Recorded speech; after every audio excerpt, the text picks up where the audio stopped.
Shalom and welcome to another in our series of podcasts from Temple Beth Am, a dynamic center for conservative Judaism in Los Angeles. This is a recording of Rabbi Adam Kligfeld's weekly Rashi study class. Boker Tov, everybody, and here we go. It's great to see you all. I'm glad that everyone remembered, or many people remembered, that we're doing it today and not tomorrow. I hope no one logs on for tomorrow. Okay. So we're now in this stretch where at least one person referenced last week, Rashi goes quiet a little bit. We discussed pure conjecture. What's going on? Is he standing back in awe?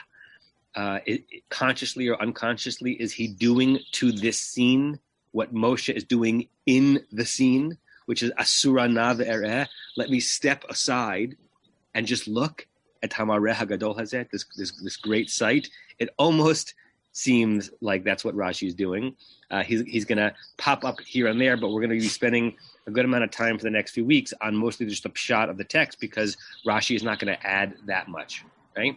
And I believe we finished everything on verse 4, and we're now going to be on verse 5 of chapter 3. Does everyone agree with that? Right? We finished the Rashi on Asura Na. So now we're on verse 5, right? Rashi on verse 5. I don't think we read the verse 5 yet. So I think we should start, I think we'll start with the verse 5. Someone asked me, is that a Dodgers hoodie? No, this is a Oxford hoodie, not a Dodgers hoodie. Had we actually discussed what it means if Vayikra Elav? What's that? Had we actually discussed Vayikra Elav? You're asking, did we or can we? I don't recall us discussing what does it mean God called to Moshe. Well, we read it and translated it. I don't know if we lingered on it. It's a pretty common way that the Torah refers to extending God's self out to someone else. We definitely talked about Moshe, and I actually had a great conversation with a colleague later on in the week about the trup of Moshe, as we discussed, that it's a trup that makes you go through the scene rather quickly as opposed to exclamation points. And I really appreciated what Stevie said, that apparently it's the only time in the Torah where someone who's being called by God by two names gets that particular trup formation. Okay. Diane, Larry? I just want to say I actually thought about this last week and thank Barry for raising it. To me, the Vayikra is the actual interjection, God's, if you will, physical calling to Moshe, how he's actually intervening. The Vayomer is the content, and they're two separate. I see them as being two separate things. Mm. So the Vayikra is almost like God reaching out, and now I'm anthropomorphizing, shaking Moshe by the shoulders, okay, and then he does that almost verbally. When he says Vayomer, he does the same thing. Moshe, Moshe, calling someone twice is like a way of waking him up. So he's both physically or spiritually addressed him, interacted with him, and then he has verbally, in terms of the content of the message, done the same thing. Interesting. So you're reading the Vayikra kind of as a metaphysics, and then the Vayomer as the actual anthropomorphic way that the communication happened. But Vayikra is the bursting from God's realm into the human realm, and then a speech act. Yeah, and even more so if we think about this. What did you call it last week? Someone talked about what do you call something that's not really there in the burning of the bush? Forgive me. Hologram. It's actually a hologram reaching out from this hologram with this voice, which isn't a voice. Yeah. By the way, just a heads up that I am outdoors, and so is my dog. And my dog considers the squirrels and the crows in the neighborhood to be like near Nazi-like intruders. And so if he sees one and starts to go crazy, I apologize in advance, but that's just where the dog is right now. He's just protecting the hearth. Okay. Let's, with everyone's blessing, let's go to verse 5 itself. Which is, I'm actually not looking in our normal book, but in the normal book, it is page Kaf Vav, chapter 3, verse 5. Rick, is your hand up? Yeah, just one last thing. I like to look at the Onkelos just to see what he had, how he translated, and he takes hineni as ha-ana. Is that right? So ha is here and ana is I am. Is that right? Which verse? The end of verse 4, before we leave hineni. We did Moshe, but we didn't talk about hineni with Yes. the Onkelos. Yes. So hineni, even though it's now understood as its own term, is the declined / conjugated word hine and ani. Hine here, yeah. Ani is I. Hineni, here am I. And just like it could be hine, it's not really used, but you could decline it in all of the personages. It could be hinenu, hinenam, hinam, here they are. So ha ana, ha is here, and ana is I. He's okay. breaking it up. Yeah. So one more thing. So if you compare that to the word sneh, it's asana and ana. The only difference is the samach in the middle, right? In the Aramaic, sneh, it doesn't end with a hey, it ends with the aleph, right? Yeah.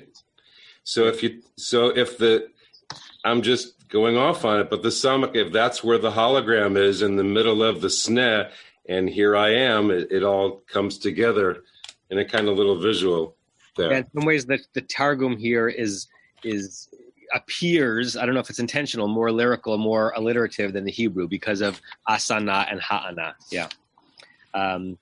Okay. Verse 5. Barry, would you like to read verse 5? I don't know where you are, Barry, but if you're speaking, we can't hear you. His mic is... Still can't hear you, Barry. There. Can you hear me now? Yes. Okay. V'yomer al tikrav halom shal na'alecha me'al raglecha ki hamakom asher ata omed alav admat kodesh hu. So God said, do not come any closer. Good. That's the Altikrav. The halom hangs out there. It's kind of a very strange word that's hard to translate, but we get the point. God is saying after Moshe has removed Moshe's self to then move closer, God says, enough. Okay. Why halom? Good question. It's a very strange word. We'll look at the etymology of it in a second.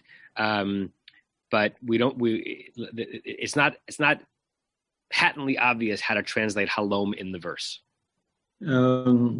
Take off your shoes. Take the shoes off your feet. Mm-hmm. Because the place on where you are standing is holy ground. Good. Okay.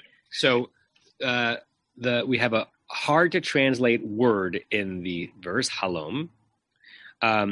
We've got an instruction from God in terms of what is and what is not appropriate distance and even footwear for a revelation, right? And then we also have at the end of the phrase kind of a preposition, a pronoun of dubious gender attachment. What I mean by that is the last word of the verse is hu. Hu is immediately preceded by Admat Kodesh. Admat Kodesh is Adama, land of sanctity. Adama is feminine. And so it could have been Admat Kodesh he. What's happening probably is that the hu is linking back to Hamakom. Hamakom is masculine. For the place which you are standing on, it's bringing forth the gender of Hamakom, even though it's being defined as Admat Kodesh. It really could have been Admat Kodesh he. And that's just one of the interesting things that happens when you have a sentence structure in that way. Okay, aside from wondering what halom means, which we're going to look at in a little bit, others, comments on this verse, questions on this verse, things that make you say, even though there's rather little that makes Rashi say, Diane Larry. Shal, the word shal. What about it? I don't know it. Anybody know what the root of shal is? I know. I knew Vered knows. What is it, Vered? It's nun shin lamed. Bidiyuk, right? Okay? So, it's a nun shin lamed. This form is in a command. Had it been conjugated, we would have seen a dagesh forte because nun disappeared. right. But in the command, it doesn't. So it means take off, remove. Right.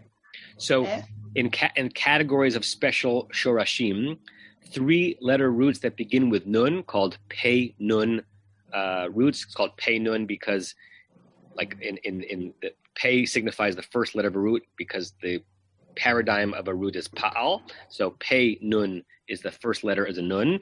The nun often falls out. You know this. Yisa Adonai panav elecha. The root of Yisa is nasa, right? And yipol, he will fall. The root is nafal. And in the command like this, the nun just disappears. I've never really understood why, like in terms of the way words work or letters work, why it disappears, but it does. And so the root is nashal. And how does Uncle Ish translate it? Shri, shin resh yud, which I don't know that Aramaic root offhand, but it must mean to remove or take off. Good question. Anyone else? Question you ask on the verse? And by the way, Rashi is sensitive to that. So we're going to see that one of the things that Rashi does is help you understand the root shall, because he knows that one might be confused about shall because you might not immediately associate it with nashal. Stevie? Yeah. Wanted to point out the difference between makom and adama, like, because you would think that the thing you're standing on, right, asher ata omed alav, would be the dirt, not the location. But maybe I understand alav wrong. But it's like it somehow the place that you're standing on is holy dirt. I don't know what to make of that. It's just interesting. So, right. Are you suggesting that you could even reverse it, that the land that you're standing on is a holy place? Yeah, that's how in English we would say it. Really? Yeah, I've never picked up on that. Right? That you're what you're omeiding alav is a makom. And how is that makom defined or understood? It's understood and we think of places as important more than dirt as important, but here it definitely is the more tangible earth that's got that adjective. Interesting. Good. Joanna? I wanted to comment on the whole aspect of the bare feet and the notion of, like, when you're in a holy place, somehow a way of signifying that holiness is to be barefoot and to take off your shoes. And correct me if I'm wrong, but I believe, like, in Judaism today, in fact, it's reversed, because I believe one is not supposed to say a bracha barefoot. So how does that transformation happen that, in fact, one wouldn't signify a holy moment today by being barefoot? Such a fascinating comment, right? And it shows you on some level how arbitrary, even though it doesn't seem arbitrary within the system, on a macro level, how arbitrary these signifiers of what is appropriate and what is not appropriate in sanctified space is, right? Hat off or head must be covered, right? Shoes off or your shoes must have feet, your feet must have shoes on them. I'll tell you a little maseh shahaya, right? Something that changed in my own practice. I also grew up in this religious notion that it would be disrespectful to daven without your, barefoot, without your shoes on. As many of you know, I had very transformational experiences when I went on this meditation retreat in the Holy Isle in Scotland, hosted by a community of Tibetan Buddhist monks, where your bare feet is the holiest way to present yourself, right, without a barrier between you and the earth. So I started to experience several fusions when I would daven shacharit at the Holy Isle, wrapped in my tefillin, at this retreat center, and to this day I still, when I daven, I transport myself back to that space and time. And one of the things that I started doing, not only doing it this way, but permitting myself to do it without having found a source in the Shulchan Aruch, is to daven without my shoes on, because I kind of trained my body based on the place that I was to see that also as a holy way of approaching the divine. And you're right, this verse suggests that in the core moment, that's what the Torah's tradition had us thinking about. How and when the halacha of not davening barefoot emerged, I've never studied it. I'd be curious. I've never studied it. But you're right. Here, barefootness is considered the appropriate way to stand before God. Great. Anyone else on this section before we look at Rashi? I'm seeing some comments on the side. See if there's anything I should respond to. Right. Oh, so to Tova's comment, so interesting. I remember once being on a bus in Israel, and just like an Egged bus, and I was sitting next to a very frum person, and at a long bus ride, sometimes my feet are in front of me, and sometimes I cross my legs just to be more comfortable and to help with the circulation. And I crossed my legs, and so my right foot was over my left knee, and therefore pointing and higher up off the ground, and then pointing towards him. And he got very angry at me because he was studying Tehillim or something like that. And he actually thought it was my obligation to not cross my leg so that my shoe, which he considered to be shmutzadik, was not getting too close to his sidur as he was saying Tehillim. So it's unclear. Does the tradition think that your foot must have a shoe on it, but a shoe is dirty and polluted, and the guy was Sephardic. So is there something cultural that is trans-religious, right, about where you come from in the world and how that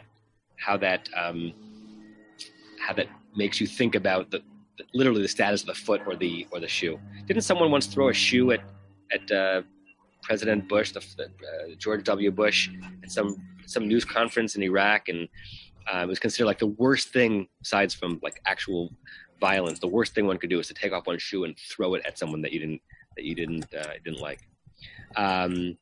Okay, so let's go before we have Barry the Rashi. I want to show you something about the word halom. Hold on, let me pull it up. What's the thing in levirate marriage with the shoe? Why the shoe? Why the shoe in levirate marriage? Yeah, it's one of those that is hard to answer why, because we've just got it inherited. There've been a lot of things written on it, but there's no one simple answer as to why the removal of the shoe is what signifies that. There's something deeply cultural about shoe. Yeah, that we don't understand. Yeah. Okay, I'm going to share something with you from Jastro. So I could not find online a good like the Brown Driver Briggs dictionary, an actual biblical Hebrew dictionary. So this is Jastro. Jastro has every word and every root that ever appears in any piece of rabbinic literature. It's just an unbelievable thing that he did before the internet.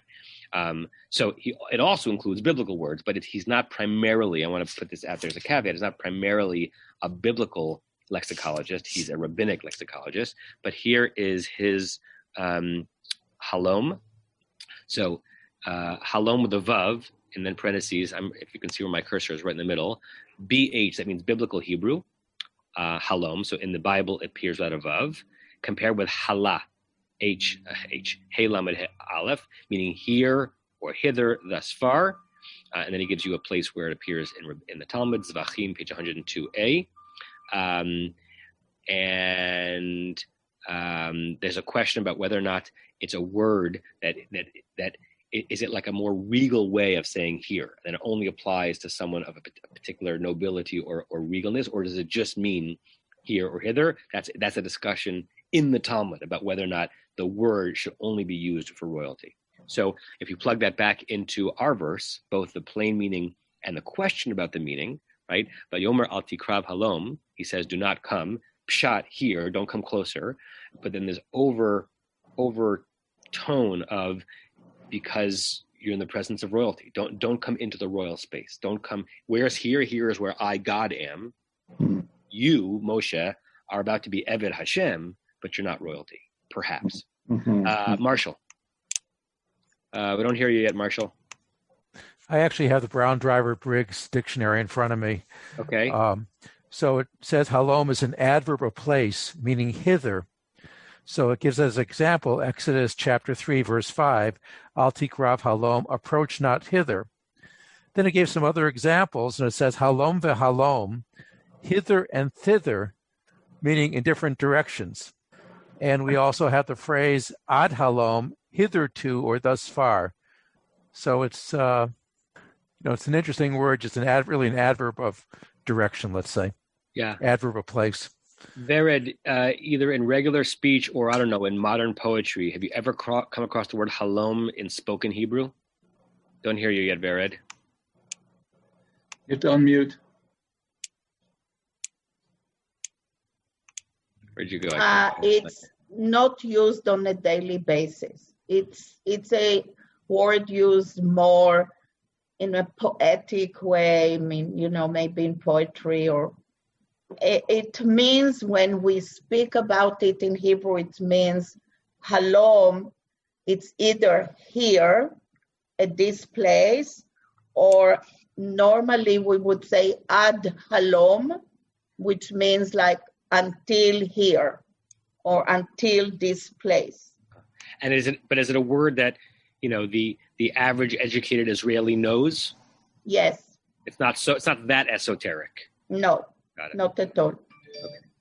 Thank you, Vered. It's always wonderful having you as a participant in this class that we can go to for that kind of reference. Okay, so let's go back to Barry. Unless there are any more questions on Pshat. Matt, you're unmuted. Do you want to say something? Oh, sorry. Yes, I just wanted to agree. Right? Oops, you're matted. You're matted. You're matted, and you're muted. I wanted to agree very much with Vered. When I was in Israel, you'd hear ad halom a lot on TV. Political speeches or commentators would say, meaning up to this point, maybe and no further, something like that. It's formal, but it's not uncommon, I'd say. Got it. Thank you, Matt. And thank you, Joanna, for the link to the Brown Driver Briggs online. I'm so glad that exists. I had never been to ericlevy.com, and now I want to know who Eric Levy is. Thank you for that. Okay, going once, going twice on anything else on the Pshat. Let's go back to Barry and read the first of the two short Rashis on this verse. Very short. Shal, to take off. Shalo v'chotzei. Pull off and remove. Good. Okay, so the first thing he does is says to you, reader, if you're wondering what the word shal means, Rashi will give it to you in simpler Hebrew. Simpler Hebrew doesn't mean that everyone of us understands what either of these words means. The second one is more common word, hotzei, to remove, like yatsa, the he feel of yatsa, which is to leave, so to make something leave. And shalaf means to remove, to take off, to I don't know what other synonym to do it, right? So he turns. What's interesting is that he turns it into two, right? Because one could, I believe, have said, what does shal mean? It means shalaf, to remove. Shalaf v'hotzei. I'll be honest, I don't know what Rashi is getting at by is he giving us two synonyms, or is he somehow suggesting that the root shal, nashal, somehow means both of these actions simultaneously, shalof and hotzei? Not sure. We can leave that as a question. And now keep going. Come on. Well, actually, so the shalof is you have to do a shalof before you remove. When you untie your shoe or something, you have to undo something to get it ready, and then you pull. So like a loosen and a take off? Maybe. I'm not sure that shalaf means loosen. Vered, we'll go back to you. At the core, what's the root shalaf? I know what it means, but is there a very specific way in which shalaf is understood such that we can make sense of it here? In Hebrew, the word shalaf, you'll be surprised. It means like to take something out from something. And it's being used, believe it or not, a lot in the Western movies, when you pull up the gun from its place. And then kids, will have games. Shlof, take it out, like take it out something. So it's used a lot in this connection with guns, pistols, something like that. So without being certain as to how Hebrew was used in 900 years ago, can you make sense, Vered, of the distinction of shalof and hotzei and why both are present in Rashi's definition of shal? I'll answer you by saying that I looked at the places that Rashi mentions in Sefer Dvarim, where he uses the word shalaf. I don't know how to answer it more than that. Okay. Thank you, Vered. Tova, that's interesting. You're saying that shlof, has to do with the positioning of the foot, and then hotzei is the shoe on the foot, perhaps. Okay, let's look at what... Shlof is the taking out action to take out. But so is hotzei, because hotzei isn't take off. Hotzei is take out, like yatzad, yes. Remove. So it's... I forgot to check to see if any of the super commentaries on Rashi comment on that. It might just be too small of an issue for them to care about. Larry and Diane, I see your hand up. So I'm going to go to Chizkuni, which extends from Rashi and makes reference to Megillat Esther. And in Megillat Esther in chapter 4, verse 8, it's Shalaf Ish Na'alo. It's about the Levirate ritual where Boaz is supposed to take off his sandal. And even Alter comments on this, even though Alter doesn't have the Hebrew. And I saw someplace else, but I can't find it right now. It also has to do with unsheathing a sword. Yeah. Yes. Unsheathing, right. So all of that resonates for me and still doesn't resolve for me what's going on for Rashi such that he needs both of these. But okay. Let's look at Barry, why don't you start reading the Rashi? Continue reading the Rashi. Yeah. Kabod v'nashal habarzel, as in the iron slipped off. Good. So let's show that verse. 1 second. Let me pull it up. We can see it in context.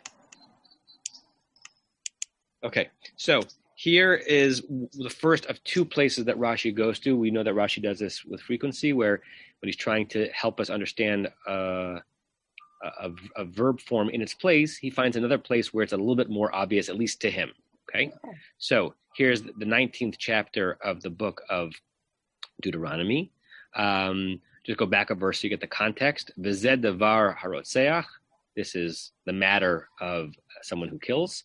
Asher yanus shama, who might flee to a place, v'chai, and live there to avoid retribution. V'asher yakeh et rehu b'vli da'at. If you've killed someone unintentionally, right? It's interesting that the word rotzeach is used because rotzeach is usually specifically to mean a murderer. Here it's actually a manslayer. That's why it's defined here as manslayer, not as murderer. V'hu lo sonelo mitmol shilshom. The person had no enmity towards the person who was killed before, right? Some kind of an accident. V'asher yavo et reyehu bayar. Let's imagine the situation. The Torah says you're with your friend in a forest, lachtov etzim, to chop down trees. V'nidcha yado, when you're taking your hand, bagarzen, lichrot eitz, to smite the tree and to knock it down. V'nashal habarzel, here's our nashal root. What happens to the barzel, to the axe? It slips. It is removed from your hand. Umatza et re'ehu aved. When we get to Dvarim, this would be a very interesting verse to do slowly. Umatza et re'ehu aved. It finds your friend, as if the axe has its own will. It finds your friend, and the guy dies. Hu yanus elachat harima elavachai. He goes to one of these cities of refuge and he's able to live. Okay. So what's interesting for us about this is the scene. So you can picture this very easily, right? Nashal habarzel. It slips off, right? What I also think is interesting about this is that it might, and it might not, so I'm going to put this as a maybe, be suggesting something by Rashi bringing us to this verse about the types of shoes that he believes Moshe wore, right? Something that slips off as opposed to requiring to be untied or be taken apart. It's just a slipper, right? A kind of a slipper shoe that can come off a foot as easily as that. So that's his first reference. Rick, your hand is up. Do you want to say something now? Or you want to wait till we get the next one from Rashi? Just on this, I connect the matzah with the hotzeh. Maybe he's playing with the finding there. That's the same root, isn't it? The mem tzadi aleph and the hotzeh that we have back there. It's the same root. My instincts is that it's a accident, but you never know. Meaning, I don't know that Rashi is bringing us to this verse for the presence of the word matzah in the verse because he used the word. No, sorry, it's not the same root. Mem tzadi aleph is to find. Hotzei, the root is yud tzadi aleph, to leave. Okay. Yeah, so it's even less. It's problem. different. Okay. Larry, is your hand up from now or from before? Before. Okay. So Barry, your hand is up, and you're also on. If you want to read the next one. And so the slipping and following this from Devarim, the Acts, the first is slipping off, slipping the foot out from the shoe, but the other is manually take your hand and remove the shoe. So it's two things. It's clearly two things to Rashi. You're right. I still haven't resolved from my own personal curiosity, like why it's two things. There's some translations of the Rashi who translate shlof as draw off. I don't know what the word draw means in that translation, whereas hotzei means take off. And I did a quick check on Sefaria. None of the classic super commentaries on Rashi say anything about this. So they're just not bothered by it. Sometimes we're bothered by things that they are not. It's just, one is separating the foot from, and the other is remove the shoe. Yeah. Awesome. I don't know why we need to spend time on this, but well, that's the definition of our class. Okay, now Barry, go to the next one, which is really just a quote from the verse, which I'll pull up in a second. Ki yishal zeiteka. Okay. So your olives shall fall off. Okay, so let's look at that in situ. This is chapter 28 of Darim, Parshat Ki Tavo. This is part of the Tochacha, the series of curses that are going to befall the Israelites if they don't follow the commandments. Here you have Yishal, which is the same form as Yisa or Yipol. The root is Nun Shin Lamed, as we discussed before, but in the future tense, that Nun falls out. So part of the curses, this is verse 40, where this is. Zaitim Yulecha. Yeah, you're going to have olive trees. B'chol Vulecha. Everywhere you look, olive tree, olive tree, olive tree, olive tree. V'shemen lo tasuch. But you will have no oil for the anointing ceremony. Ki yishal zeitecha. Because your olives will slip off. They'll fall off before they're ready. Right? So Rashi sees these two very, in some ways, different uses of nashal. Subtly different, but different. Right? A shoe, an axe slipping from a hand and a olive falling off of its branch before it's due. Rashi says, smush those two things together, and you have what I think God is telling Moshe to do in this verb, right? To allow it to just get that shoe off, right? It's not the only places this root is used, but it's the ones that Rashi is choosing. Okay, Renee, and then Larry. I was just curious that because Everett Fox doesn't say take off, but he says put off your sandal. Yeah. Read the whole verse for Everett Fox. Do not come near to here. Put off your sandal from your foot, for the place on which you stand, it is holy ground. Put off. Everyone's trying, right? Everyone's trying to figure out exactly what this root means. And like Barry's joke before, why are we spending so much time on this? Because it, in some ways, it's meaningless. We know what's happening in the scene, and it's also delicious to get right down in there and to try to figure out, this venerable text when it was put together, by whomever it was put together, the Holy One or humanity or some combination thereof. Why this verb here, right? And yeah, it doesn't seem as important when you say put off as when it says take off. Yeah, that's a strange English phrase. I would, if I had Everett in my presence, I would in a chutzpahdik way say, I'm not even sure what put off a shoe means, but he's trying hard. Let's see, I see. Maybe more like slip it off. Yeah, like a slipper. To physically take it off. There's an emphasis of intentionality here. Not just slip it off, take it off.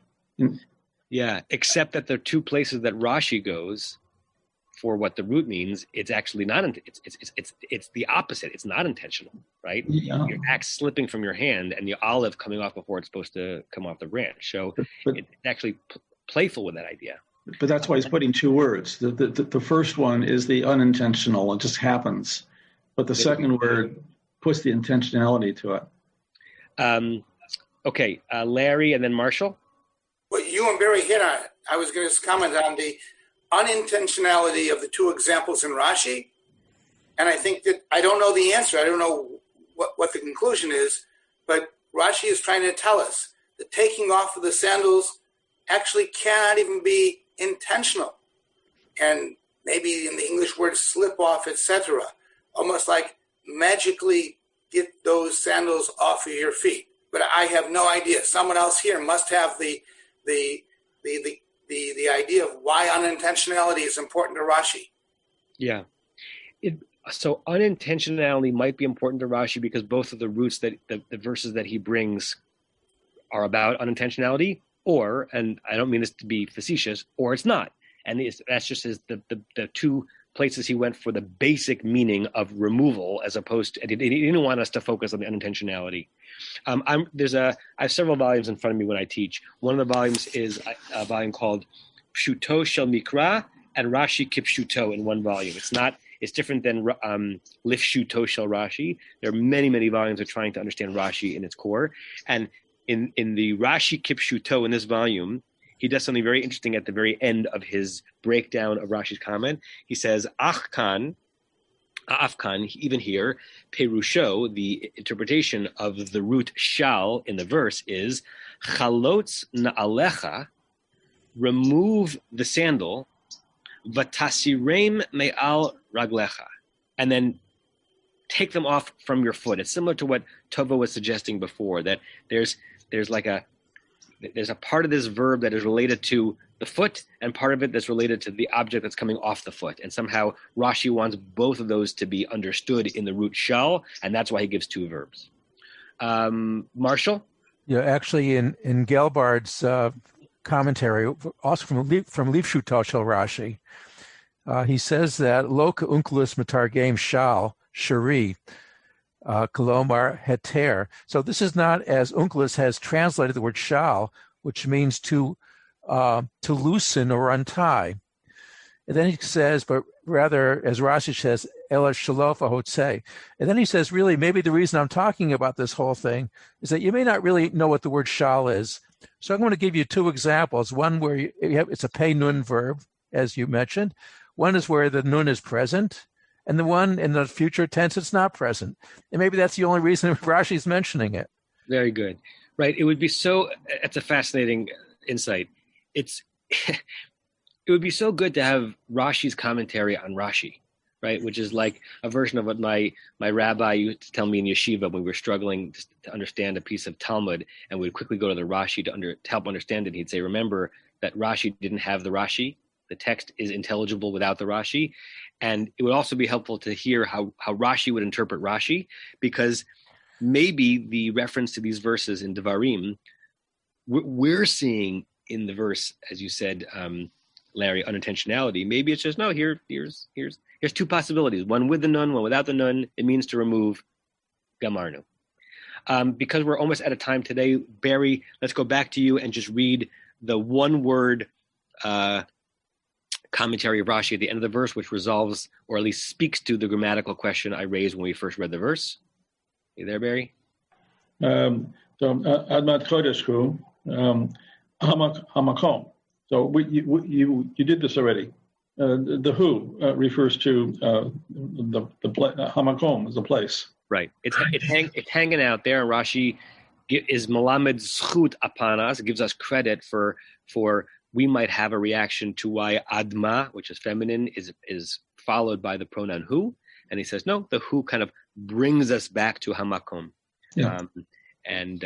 So, but with that one word, we always talk about how Rashi gives the answer and not the question, right? It's the opposite of Jeopardy. So with a one-word answer, we can infer his question. His question is, why is who present for Adama? The answer is no. Who is present for Makom? Stevie? Yeah, I was just going to say that I don't see any unintentionality in Devarim, right? Like, God is causing his curses. So, certainly in the other one there was, because it's right, the accidental manslayer. But anyway, I also agree that it's probably not worth, reading too much into Rashi's choices here. But I only see unintentionality in one case, and certainly not in the other. Right. So basically, the last half an hour of our life was unnecessary, but very enjoyable. Yeah, I mean, I could go really pick on you, Stevie, and say vis-a-vis the whole scene, the verse from Kitavo, it's not unintentional because God's will is present, but God's will is present perhaps everywhere, including the unintentional manslayer. Vis-a-vis the olive, it is unintentional. Look, God is saying you're going to have olives, you're not going to have access to them because I'm going to make them fall. Yeah. Let's leave it as a teku. Okay. So it's 9:30, and I only had till 9:30 today. So we got 45 minutes of Torah study in today, and it was great to see all of you. Next week, back to our normal Wednesday morning, 8:30. And have a great, healthy day today, and a great day tomorrow as our country begins the next era. And I'm glad we got to spend this time together. So have a good Tuesday, everybody. Kol Tuv. You have been listening to another in our series of podcasts from Temple Beth Am, a dynamic center for conservative Judaism in Los Angeles. If you enjoy these podcasts, we invite you to write a review on the Apple Podcast site or wherever you get your podcasts.